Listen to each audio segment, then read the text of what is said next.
Yo, what is going on, guys? Gripper back here with another video for you guys today. In this video, we're going to be talking about the decline of Topps has begun, and it's a collector's worst nightmare.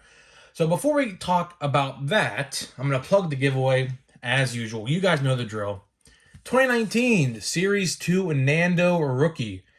Winner will be picked this Saturday. So when I make a video on Saturday, the winner of this card will be announced on Saturday.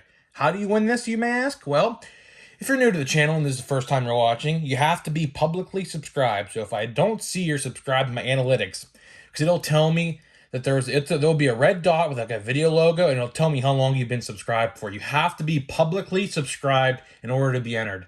Like this video and comment who had the most hits last year in MLB. Winner will be picked this Saturday. I'm going to announce it this Saturday. So this is probably, since I don't think I'm going to make a video for tomorrow on Friday, this will probably be the last time I promote this giveaway. So if you're not into it yet, and it's before the second, or if it's before, I guess, tomorrow, and, make sure you guys enter. That's all I'm going to say. Make sure you guys enter.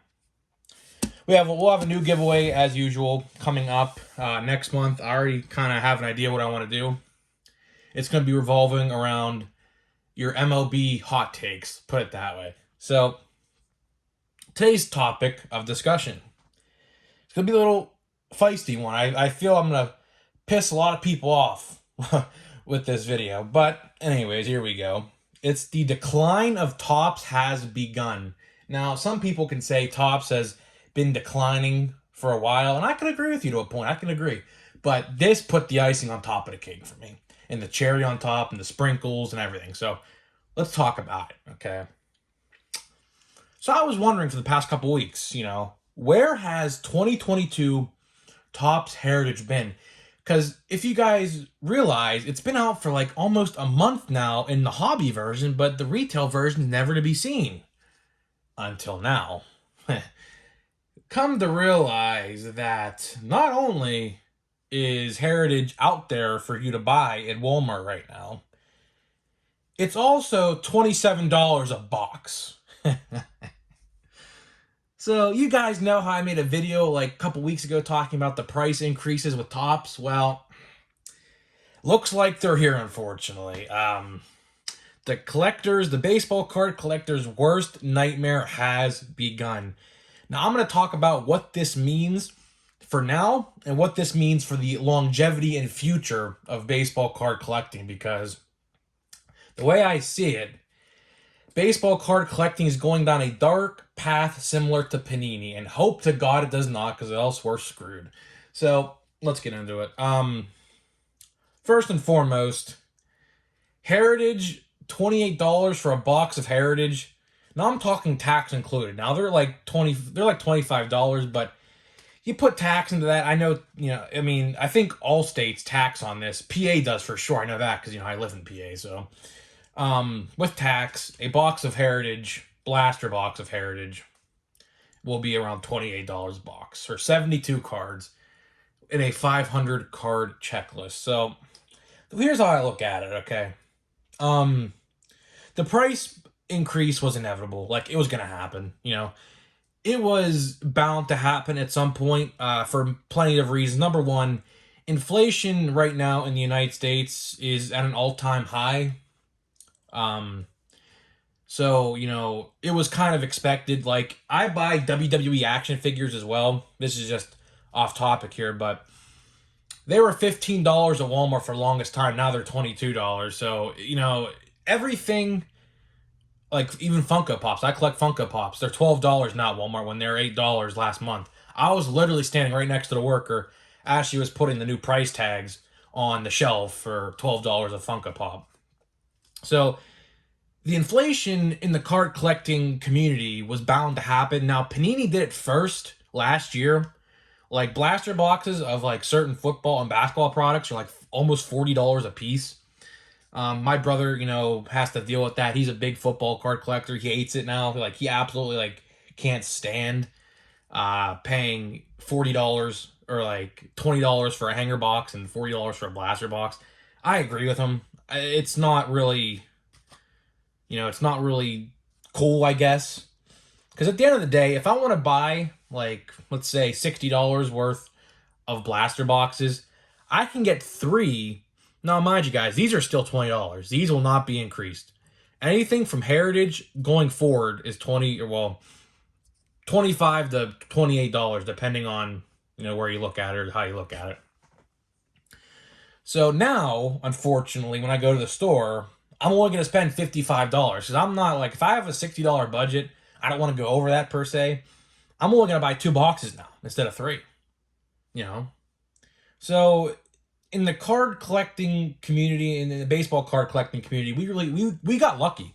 Believe it or not, we got lucky that all the way up until now, we didn't have to deal with this. Topps stayed consistent through the pandemic. Topps kept their $20 price point, even though the print runs were insane, the scalpers were going insane.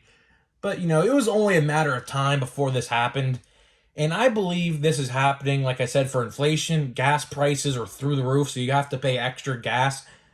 Diesel fuel in some states is like $6-7 a gallon now, which is absolutely ridiculous.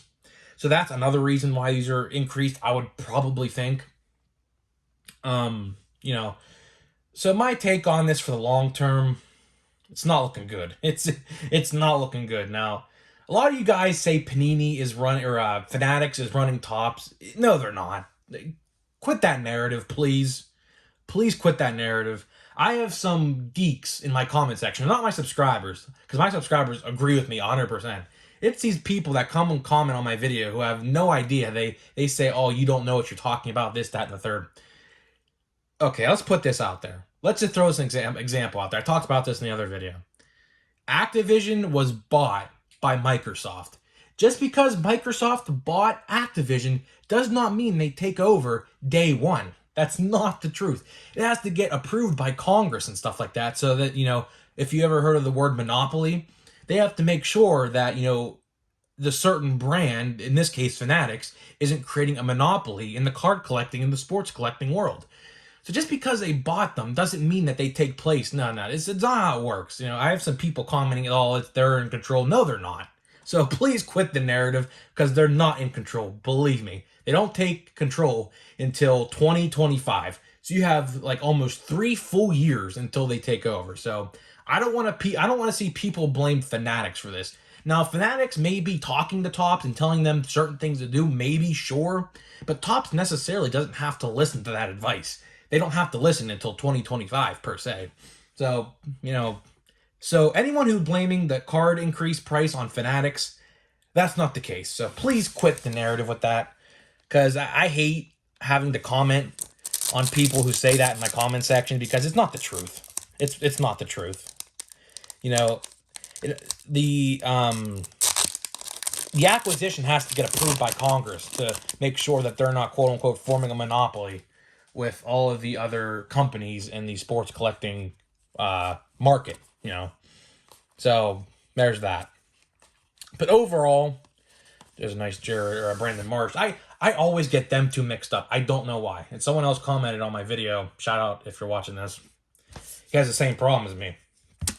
I agree. But in the long run of the Topps collecting community, here's how I look at it. I mean, I think it's only getting worse. It's only going to get worse from here, guys. I hate to predict this, but I'm going to go on a limb and call this for how I see it. I think by next year, by 2023, we might be pushing $30 blasters or $35 blasters. I hate to say that, but I think it's true.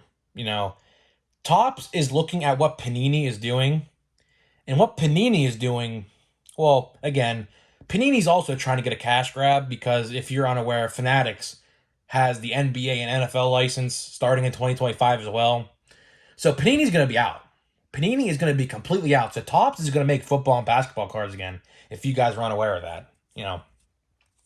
So Panini's trying to get their last little cash out as well, which, you can't really blame these companies. They're just trying to make a quick buck, which, honestly, I'd be doing the same thing. I'm not even going to lie. It's a smart business decision, but at the expense of the consumer, which is us. So I can't see this going well for Topps because, like I said, they're trying to cash out as well before they hand over their name rights to Fanatics in 2025. Not now. You know, hate when people comment that because it's far from the truth. Far, far, far from the truth. But anyways, let me guys know if you're going to be buying any Heritage for $28 a blaster box.